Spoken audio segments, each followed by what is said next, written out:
our channel. My name's Dan, here in the Philippines on the Island of Bohol. Sorry for the rocking there. I don't know if any of you guys have ever used one of these things here. This is a this was called a quick stitch sewing awl. It's a nice one here. It comes with a handle, a few needles, comes with a spool of nice nylon thread, 180 yards of rugged polyester thread, 4 steel needles, and a hardwood handle. Now, I have one of these in a bag, in my bug out bag, and it's the sewing kit that my grandpa had. When I remember him having it when I grew up as a kid, and I remember always seeing his awl tool there, and I never knew nothing about it. I never asked him about it or anything like that. And he had a smaller roll of thread and he had a big block of beeswax that he ran the thread back and forth through, you know, to fix knife sheaths and boots and whatever he's gonna sew with it. And when he finally died, I think I was probably 27 or so when he died, 27, 28 maybe. I can't remember the year that he died, but he was a cool guy, born in 1896. He saw everything. He saw the cars, motorcycles, aircraft, the space travel, everything, the computers. He never got a computer, but he saw all that stuff happening through his entire lifetime. He saw it all happen. And but I had his sewing kit. My dad got it when my grandpa died. And I asked him one day about it, and he said, "Yeah, I got it sitting in a bag here." And he sent it over here to the Philippines for me. And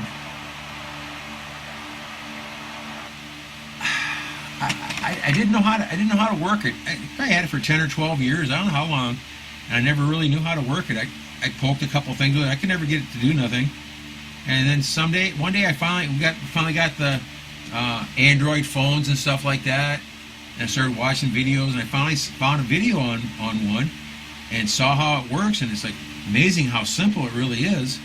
You just you push it through and take a piece of string out, leave a piece of string about 8 or 9 inches through your leather work, what you're going to do, and then pull back through the same hole and go through the same 2 holes again if you want to, and then as you pull it back, it leaves a little loop in the back. You run that string you just left there through that loop and pull it tight. That's a knot. Go into your next hole, or if you don't have holes, make your next hole, and just keep doing the loop, pushing it through, loop, pushing it through, and it sews everything up tight as can be, slick as can be. It's actually quite easy once you learn how to use it. But it's a very valuable tool. If I was in a bug out situation and I got stuck somewhere for a long time, say it was months and months and months, having something like this in my bag would be a godsend, because you're going to tear clothes, you're going to have eyes rip off your tarp, you're going to have holes in your tent, whatever, and this way you'll be able to sew them up properly. The guy that in town that I have problems with my flip-flops sometimes, where the strap will come out or the pieces of rubber will come apart. This happens to be This is a pair of rainbow flip-flops from San Clemente, California. This is my 3rd or 4th pair. I got these from a wonderful couple from Washington stopped by to visit us and left me a pair of sandals. And I've had these for, it was probably 3 years ago they came here, but I've been wearing these for almost 2 years. You can see they're completely smooth on the bottom, and just about has a hole through here. But this pair here, usually this part here rots off, the toe thing, and the sides pull out. For some reason on this pair that's never happened. But usually it's when you get in mud and your foot slides to the side and it just pops them right out. But I've been pretty careful with this set right here. But the reason I took it off was the guy that in town that fixes sandals and slippers and stuff, he uses 2 needles, and he pushes one in from one side, one in from the other side.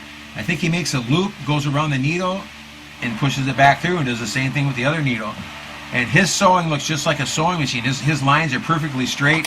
When I use this thing here, it looks real good on the side that I'm going in at, but the back side's usually the line's pretty crooked. But it's just a matter of practice.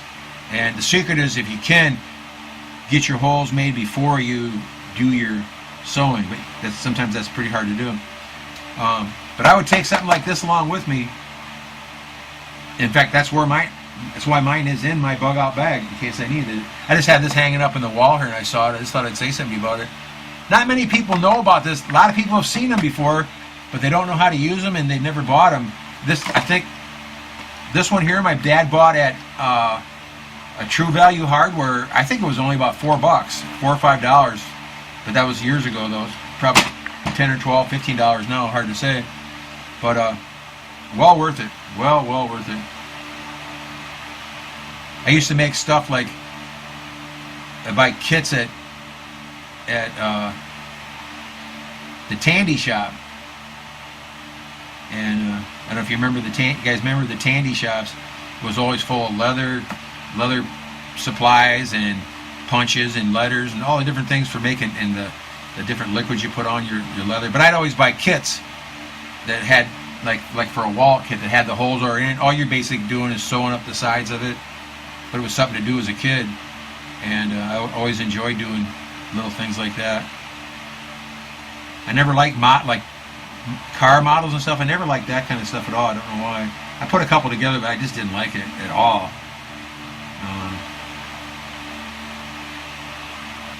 But I always liked being outside whenever I could. And almost every Sunday of the year, as a kid, I would walk down we had woods about a mile from our house, and then they went about 4 miles down to a creek and then the railroad tracks.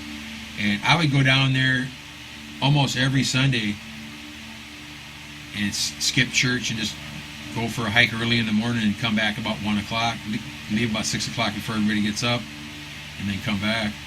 And made me appreciate nature and stuff like that, even as a little kid. But, we didn't have video games when we were kids. My dad bought the very first game that was available. He bought that remember that Pong? Got a handle on. I got a little controller with a handle on for each player, and you go back and forth, and the little thing goes up and down on the side of your TV screen. You hit the ball back and forth. That was the only video game we ever had, and it was fun, I guess, for what it was at the time. And my dad always tried to get us nice things. He bought us one of the very first Amana microwaves that came out. It was about 3 foot, a good 3 foot wide, 2 foot deep, and over 2 foot high. And then it had a little plate inside there that you wound up that turned around while you cooked. That worked pretty good. It was great for hot dogs and eggs and things like that. Then he bought the first VCR when it came out, and the remote control was on a wire. That's how old that was. He bought a lot of neat stuff like that.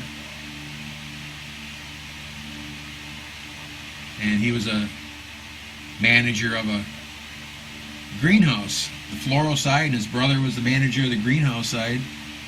And eventually, 15 years later, the two of them bought the business from my grandparents. My grandparents bought a nice condo down in Florida on the beach, Bonita Beach, down between Fort Myers and Naples. Beautiful place to this day. And but he always tried to give us nice things. My dad was a real nice guy, real friendly. Always busy though, never had any time to do anything. He played golf once a week. That was his only relaxation. But other than that, he had to work.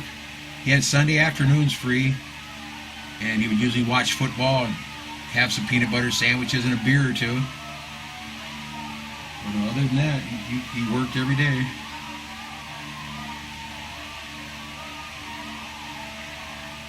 Reminiscent, I guess.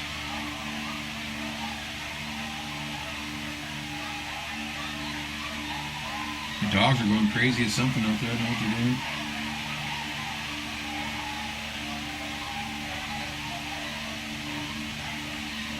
But I'm not doing much today. I was just looking at some stuff here. I'm going to go outside, I think, and make a couple fires for something to do. Got a little garden work to do. Loosen some more dirt up. I try to do a little bit every day of each different thing. I work until I start shaking and just completely soaked. Then I come in and cool down. I go out one more time, drink a glass of water. I go out one more time, get shaky again. Then I take a shower and take a well water shower, which is sort of cool. And then go sit in my car for a half hour in the air conditioning, stop sweating.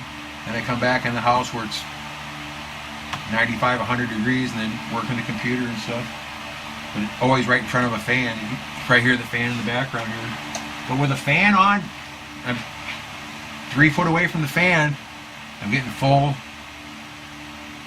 full volume of the fan. I'm not sweating at all. I'm just sitting here relaxing. Not cold, but I'm not hot. I feel comfortable. But I'm in the tropics. I'm on the 10th parallel, pretty close to the equator, and the weather is quite vicious here. When we get storms, they're bad, and the heat's bad, humidity's bad, mosquitoes are bad. Right now the flies are bad. Oh my god, so many flies. A few cobras running around, a few other snakes. That's about it though. Gives you something to think about. Take care, everybody. I'll talk to you later. Sorry for yammering on about nothing, but nice to be able to at least talk. I'm talking to myself, and it's not like I'm talking to myself. I'm actually talking to you guys. So take care. Hashtag 22 day no more. Go out and have some fun. Watch your six really close. Keep your head on a swivel, guys. Know what's going on all around you all the time. Be safe, and thanks for watching. Thanks for watching. Take care.